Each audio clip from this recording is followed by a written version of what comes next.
Yo, something just flipped. We went from them trying to kill crypto to wait a minute. Are they about to hand us the keys to the kingdom? Trump just made a wild move and Bank of America, guess what? They're backing him. Yep, you heard that right. The same Bank of America that has been dancing around crypto for years is now riding shotgun with Trump in a fight against crypto debanking. And guess what? XRP just printed a textbook. Oh man, it's beautiful. Double bottom. While JD Vance is out here saying 100 plus million Americans are about to own crypto. This isn't hopium. This isn't a full-on shift and everything just changed. Welcome, folks, to the Bullwinkle Blueprint, the greatest crypto show on earth. Hit that subscribe button. Hey, and become a channel member if you're looking to go ad-free. And if you're tired of those ads, that's what you should do. But guess what? Press that thumbs up. It's free. It helps more than you know. We get 1,000 likes in this video, it's going to go viral. It's going to go absolutely parabolic. Mark my words on that. And only each and every single one of you that are listening to this video can make it happen. So without further ado, sit back, relax. You're in for a treat. We got a fire show lined up for you. Bitcoin, $114,303. It's currently down about 0.5%. And I'm not even worried about it. Ethereum, coming in at 3,623. It's down 1.43%. I don't give a crap. XRP, yeah, buddy. Looking good. Looking good, man. $2.95. Probably like, Rip, it's $2.95, man. How's that looking good? Because I've been in the trenches since 2017 when we were sitting at 30 freaking cents forever. So $2.95, it looks good, folks. But you know what? It's going to look a lot better as this month ticks on down and we get to the end of it. Total cryptocurrency market cap, it came up a tad bit. $3.76 trillion. And we got this. Look, who remembers this? Hope you didn't forget about this. The U.S. Crypto Strategic Reserve announced by Trump and his team.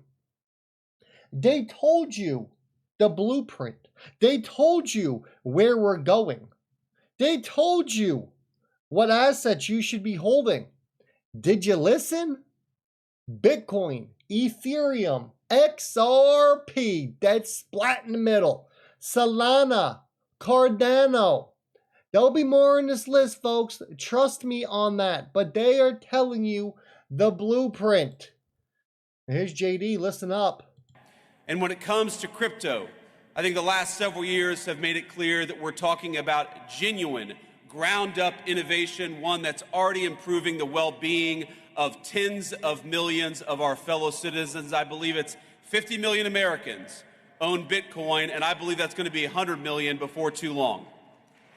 100 million, and that number is just going to keep on growing. Adoption's growing, tokenization is coming, crypto is enabling people to be able to own stocks they never thought they would be able to own that stock before because of the tokenization and the fact that you're going to be able to buy fractions of a stock now. You know, people want to get a piece of the pie on Amazon, but they can't do it because they can't afford one whole Amazon stock. Well, everything's moving on chain. They've already told us the blueprint. Charles Lee, yeah, good old Charles Lee. Mr. Litecoin himself, if he thought Litecoin was the greatest thing out there since sliced bread, why did he sell out? But now he's saying Litecoin is cheaper and has faster transactions. He's calling it a better form of money for everyday payments compared to other cryptos. Now, let's make this very clear. Litecoin's a testing network for Bitcoin. That's it. That's it. Does that mean the price of Litecoin is not going to go up? Of course it's going to go up. Everything's going to go up. But it's all it is. If you're looking to get into Litecoin because you think it's going to get some kind of real world adoption or use case out there, you better think again. Listen to them. Litecoin has cheaper fees and it's has faster transactions. So it's actually a better form of money in terms of people using it to pay for things. We've seen like Litecoin adoption really hit.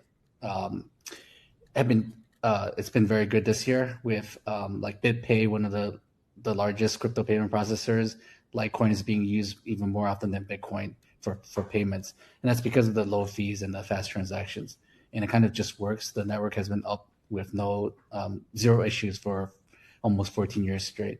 Stable coins are good for payments also, but we see people using Litecoin more because Litecoin is a better store of value, right? Stable coins are based off of, let's say, US dollar. And as we know, fiat currency is not the best store of value, as more and more fiat's been printed over the past few years even. So people like to store their money in crypto, in Bitcoin, in Litecoin, similar to how people store money in gold and silver, being like better store of value than fiat currencies. So stable coins have their uses, but I think a store of value coin like Bitcoin and Litecoin is preferable. Here's Charlie boy. I mean, say what you want. I don't believe the guy to be. I don't believe I could. What's the old saying? I don't believe him for as far as I can throw him. Something like that. So let's talk about this now. Couple chimed in because going back to the argument of pre-mined versus mined coins. Let's clear something up, right? Mainstream crypto wants to admit, because there's one thing that makes your brain go, wait, that actually makes total sense. People always say Bitcoin has value because it costs energy and time to produce, that the mining process gives it legitimacy. And yeah, well, part of that is true. You got the cost to produce electricity, hardware, time. That's your base layer, which in this formula Cred lays out for us, we can call it X. Then you got the speculation to demand and its use as a store of value. That's your Y. When you combine both of that, that gives you Bitcoin's market price. We're going to call it Z. So basically you get Bitcoin is X plus Y equals Z.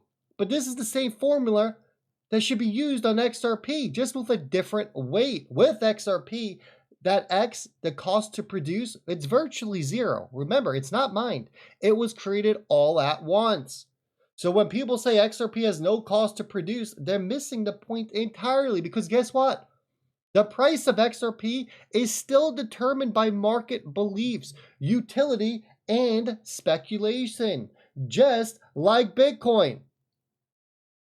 The only difference is XRP's price is almost entirely built on the Y variable, its utility, partnership, use cases, and investor confidence.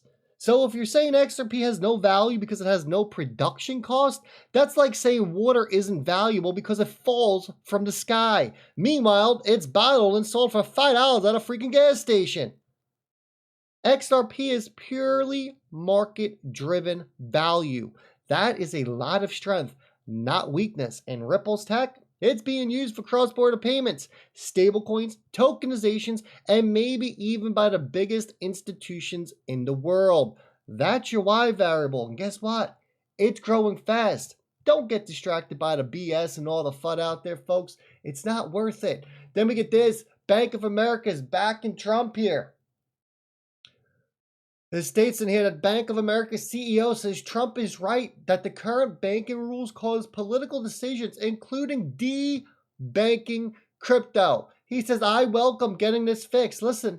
The president's after the right thing, which is the laws, rules, and regulations around our industry became used to cause things to happen. It's whether it's BSA, ML, whether it's KYC, whether it's reputational risk, and you heard Tim Scott quote about it. It is right to go look at these rules, because at the end of the day, they are causing decisions to be made that can be looked at in retrospect and made differently. We should get these rules right. So our company, my colleague companies, the industry has been working with the Treasury Administration today, in this administration, trying to figure out how to get these rules balanced so that we're not subject to this swinging back and forth and this after the fact look. So the president's on the right issue. He asked me about it in Davos. We were there. Right. He asked me, he talked about it this morning, and I welcome getting this fixed. At the end of the day, we bank 70 million consumers, more small business than anybody else, 12 million small business, more middle market companies than anybody else. We bank everybody. But the reality is we want to make sure that the rules and regulations don't cause decisions to be made that then are looked at in the after. All right, let's take a quick pause here, because this is one of those moments where everything starts connecting. Check this out. Bank of America is backing Trump and the whole crypto debanking. It's real. The banks really will fight you tooth and nail if they find out you're getting into crypto. So the CEO came out, and you don't see any other CEOs coming out and saying this, that Trump was right, that the current banking rules lead to political decisions, They include debanking crypto companies. And then he says a direct quote, I welcome getting this fixed.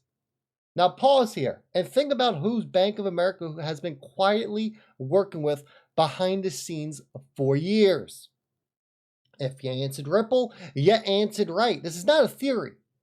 That partnership was confirmed a long time ago. They've tested RippleNet.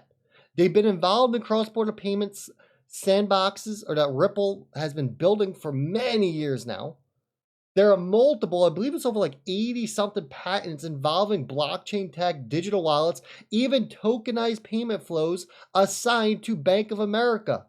And don't forget the leaked announcement that came out, where we had Bank of America announce it, and then Ripple leaked the news because they were so excited to share the partnership here. But they pulled it back, which I assume because of the regulatory clarity that was not there yet. Well, guess what? The clarity is coming.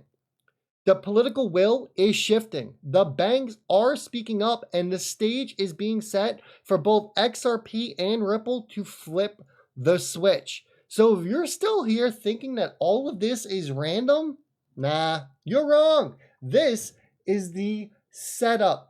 Folks, and Negro Crypto bust his chart. He's like, here's what I want to see. He wants to see the double bottom. What does the double bottom mean? It means we enter that red zone, the yellow zone, excuse me. Yellow zone goes anywhere from $2.89 all the way down to $2.80. He wants to see us get to there. That's going to be the most bullish setup that we can be looking at. Once that is complete in his eyes, it is time for XRP to fly.